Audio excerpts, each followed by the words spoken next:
Selamat pagi, Bapak Ibu, saudara-saudari yang terkasih di dalam Tuhan. Pagi hari ini kita akan melanjutkan pembacaan dan perenungan kebenaran firman Tuhan yang terambil dari kitab Keluaran, pasal yang ke-34, ayat yang pertama sampai yang ke-35.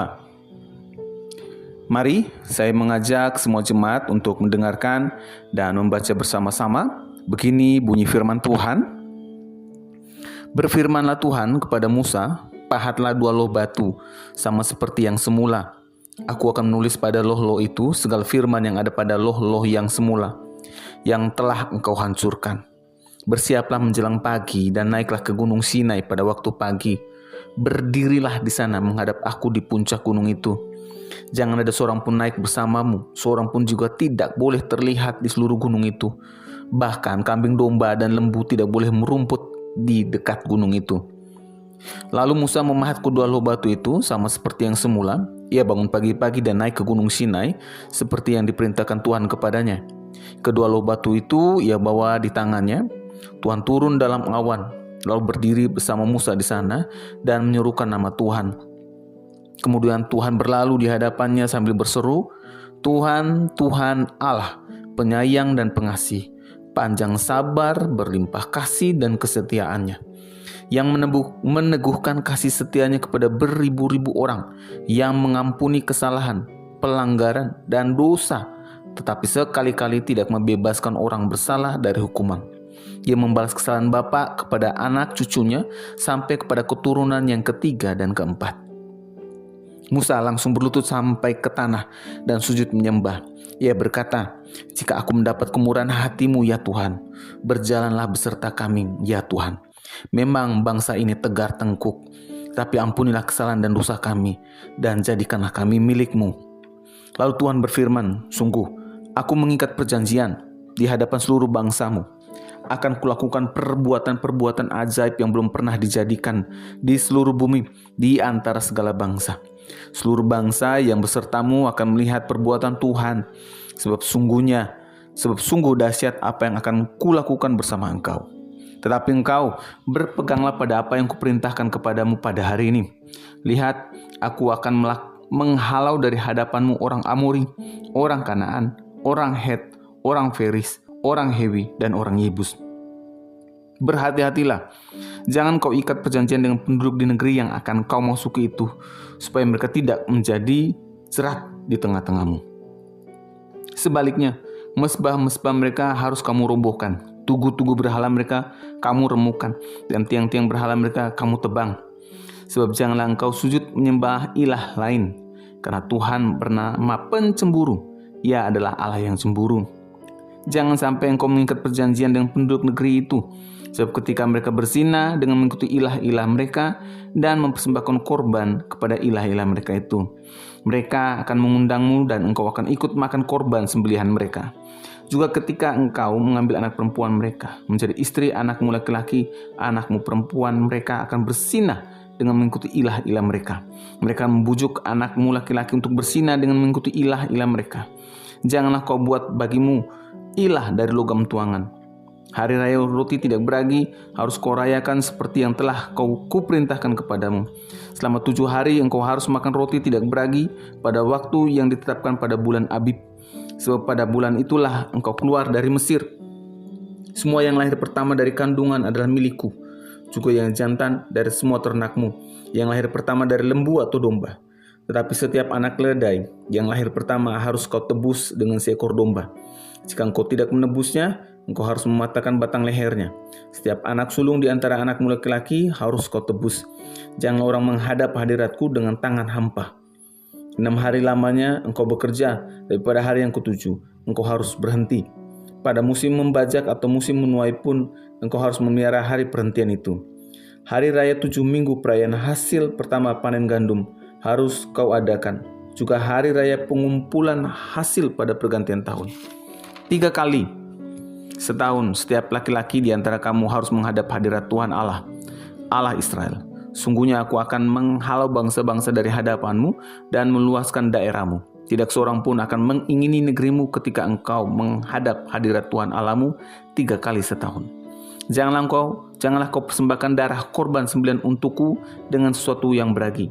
Korban sembelihan hari raya Paskah janganlah dibiarkan tersisa sampai pagi.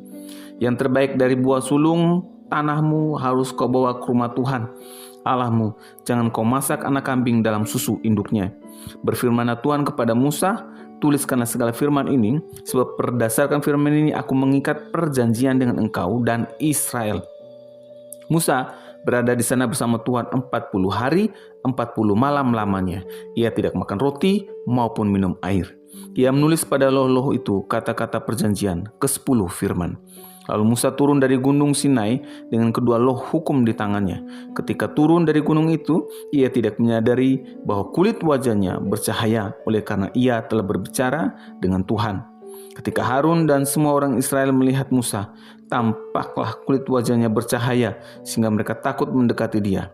Ketika Musa memanggil mereka, Harun dan semua pemimpin jemaah berbalik kepadanya dan Musa berbicara kepada mereka. Setelah itu seluruh orang Israel datang mendekat. Lalu Musa menyampaikan segala perintah yang difirmankan Tuhan kepadanya di gunung Sinai. Setelah Musa selesai berbicara dengan mereka, ia mengenakan selubung pada wajahnya. Tapi setiap kali Musa masuk menghadap Tuhan untuk berbicara dengan dia, ia menanggalkan selubung itu sampai ia keluar. Ketika ia keluar dan menyampaikan kepada orang Israel apa yang diperintahkan kepadanya, orang Israel melihat wajah Musa dengan kulit wajahnya yang bercahaya. Lalu ia kembali mengenakan selubung pada wajahnya sampai ia masuk menghadap Tuhan untuk berbicara dengan dia. Bapak Ibu, saudara-saudari yang terkasih di dalam Tuhan, hari ini Keluaran pasal 34 teks yang kita baca menjelaskan bahwa Musa dan bangsa Israel mendapatkan kesempatan kedua dari Allah. Musa kembali dipanggil Allah. Ia disuruh untuk membuat kembali pahatan dua loh batu yang sudah pecah. Alkitab menceritakan dua loh batu yang pertama telah pecah karena kemarahan Musa. Keluaran pasal 32 ayat yang ke-19. Lewat kesempatan kedua ini, Allah menunjukkan kasih dan sayangnya kepada Musa dalam ayat yang ke-6 dan yang ke-7. Dari ayat inilah kita dapat melihat karakter Allah dan cara Allah menghadapi manusia dalam perjanjian lama. Kasih Allah dinyatakan dalam sikapnya terhadap manusia. Ia panjang sabar dan berlimpah kasih dan setia. Maksudnya, Allah memberi banyak kesempatan bagi manusia yang berdosa untuk mengadakan pendamaian dengan Allah. Allah mengampuni kesalahan, pelanggaran, dan dosa. Maksudnya, siapa saja yang merendahkan hatinya dan sungguh mencari Tuhan akan mendapat keampunan. Namun yang perlu dicatat, bahwa orang yang tidak merendahkan hatinya dan tidak mau bertobat akan dihukum. Lihatlah, bahwa Allah itu adil dan penuh kasih. Namun kita sebagai umat Tuhan juga harus ingat bahwa Allah juga tidak membiarkan dirinya dipermainkan oleh manusia. Bahwa siapa yang berbuat salah, ya harus menanggung hukumannya. Maka kita dapat melihat di ayat yang ke-7 hari ini, bahwa kesalahan yang dilakukan oleh orang tua bisa menimpa kepada anak-anak sampai kepada beberapa keturunan. Pertanyaan lanjutannya, apakah anak-anak ini selamanya akan dihukum karena dosa orang tuanya? Jawabannya tentu tidak. Seperti itu pola pikirnya. Keluaran pasal 30 ayat 7 hari ini menjelaskan kepada kita bahwa Allah mengampuni kesalahan, pelanggaran dosa.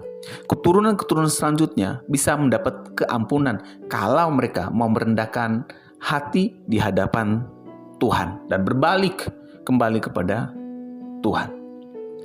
Lihatlah Bapak Ibu, saudara-saudari yang terkasih dalam Tuhan, dari renungan hari ini yang dapat kita pelajari di masa kini adalah Allah yang kita sembah dalam Tuhan Yesus adalah Allah yang penuh kasih dan sayang, yang tahu bagaimana caranya menghadapi manusia ciptaannya. Ia panjang sabar, berlimpah kasih, selalu setia, dan maha pengampun atas setiap pelanggaran-pelanggaran dosa-dosa kita. Lihatlah bagaimana caranya Allah menghadapi umatnya dalam perjanjian lama dengan segala tegar tengkuk mereka terhadap Allah. Selalu berbuat dosa dan terus dalam dosa lagi. Allah panjang sabar untuk terus setia dan mengampuni mereka dan bahkan selalu memberi kesempatan baru agar mereka dapat berbalik dan diselamatkan. Nah, bagaimana dengan kita umat Tuhan yang hidup di masa kini? Menurut saya kita hanya hidup di masa dan zaman yang berbeda saja. Namun untuk kesalahan dan dosa kita tidak berbeda jauh dengan umat Tuhan dalam perjanjian lama.